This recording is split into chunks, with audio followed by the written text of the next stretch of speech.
Hello, brothers and sisters of the Briar. Professor Jeremiah here. Well, I tell you, a very funny thing just happened. It's been a while since I've been able to post a video. As Sue Dunhill would say, I've been a little too busy living life than to sit down and have time to record it. I do apologize because I really have hoped that I can keep these videos coming, especially while I've been here in the States. I know once I'm back overseas, for those of you who don't know, I live actually in West Africa most of the time, and I just normally am in the U.S. for maybe a month or two every year, year and a half. This time I've been here since the first of the year. But since it had been a while since I'd recorded any videos, I've been taking more pictures with my tablet recently than video. And so I took a really nice picture, and then I talked for a long time because I thought I was in video mode. So it's a shame that that video is lost, never to be seen or heard. It's just gone because it was no video to begin with.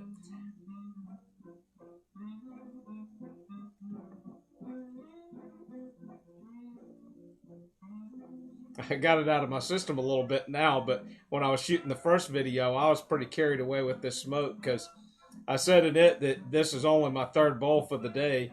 And normally I'm maybe a 3 to 5 bowl a day when I'm here in the U.S. Sometimes when I'm in Africa, it might only be 2 or 3 bowls a day.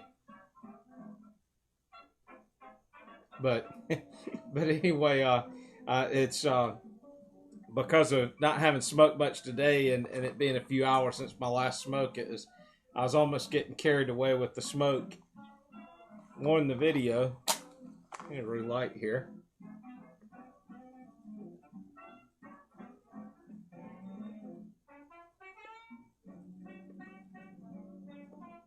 This pipe, and I don't really see a name on it, but my tobacconist brought this. Let's see if I can, there we go. Kind of started changing colors there. My tobacconist brought this back after the Chicago show. I believe I was in his shop maybe just a couple of days after he had returned from Chicago. And it's really been nice. I mean, for it to really be just kind of a no-named or, not really a popular brand name pipe, it is a great smoker. I've just really enjoyed it.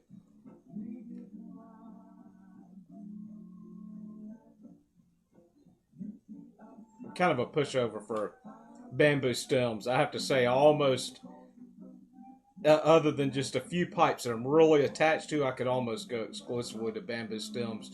I really like them. And I guess it's just each person, but I can sometimes tell a little difference in how it cools the smoke. I'm smoking some Father Dempsey in it, which I actually got from Evening Pipe a few months back. It was after one of his drawings, a giveaway which he had. And he was very generous to send not only this one, but another pack as well, which I believe in the drawing I only won one 2-ounce pack, and this almost seems more than 2 ounces, but really nice. And I've enjoyed this Father Dempsey. Maybe I can get me some more before I return.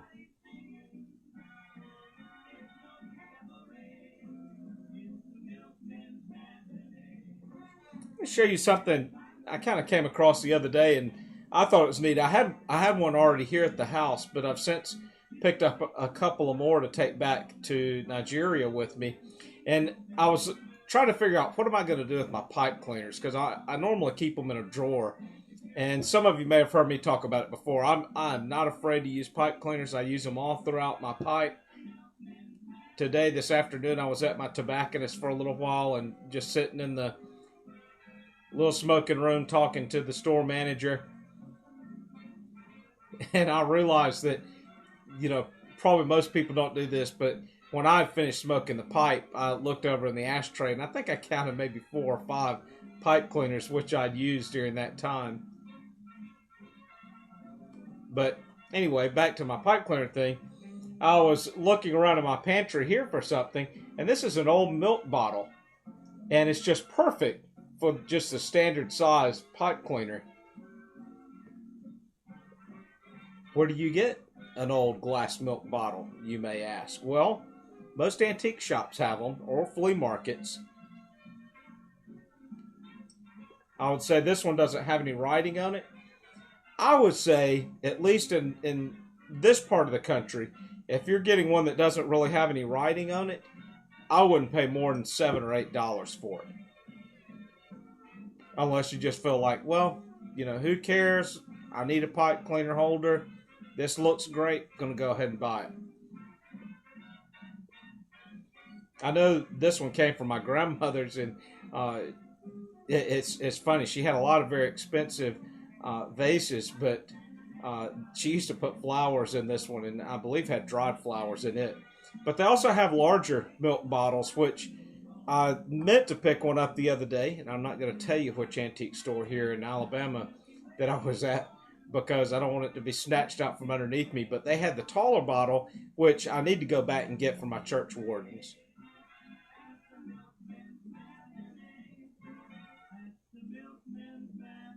And I didn't choose the song playing in the background. It's called The Milkman's Matinee.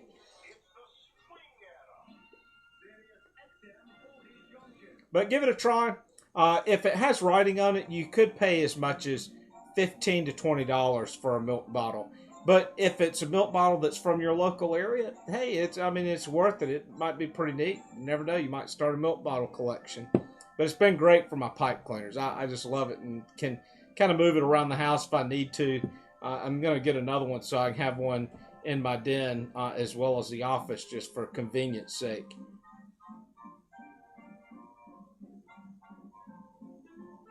Well, brothers and sisters, I just wanted to give you this little greeting. As I say, I know it's been a little while. Hopefully I can get into a routine again.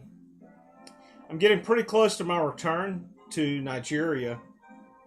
As some of you may be aware of, a part of my purpose in being in the U.S. this length of time, and I've been here since the first of the year. The longest I've been in the U.S. in about 15 years, so it's definitely longer than I'd planned on. But the purpose of me having been here this long was I was in the process of raising funds to buy a new vehicle to ship over to Nigeria. And so I now have that vehicle. I still have a little bit of my campaign going on as far as right now raising funds for shipping it and for paying duty fees. Duty fees are 30% of the cost of the vehicle, so it can be a bit costly, but it's still better than options for there. I've had people say, well, why don't you buy a used car in Nigeria? And the best answer that I can give folks is, if you've ever seen the Andy Griffith Show where Barney buys a car, that's why I'm not buying a used car in Nigeria. And if I was to buy something of good quality, I'm buying something that someone else has shipped into the country, paid all of the duty, customs fees, shipping fees, and then I'm going to be paying that person on top of that. So then I would be paying even more than what it's costing me on this end. But I have some generous supporters, and they've helped me reach this goal, and so we just have a little bit further to go.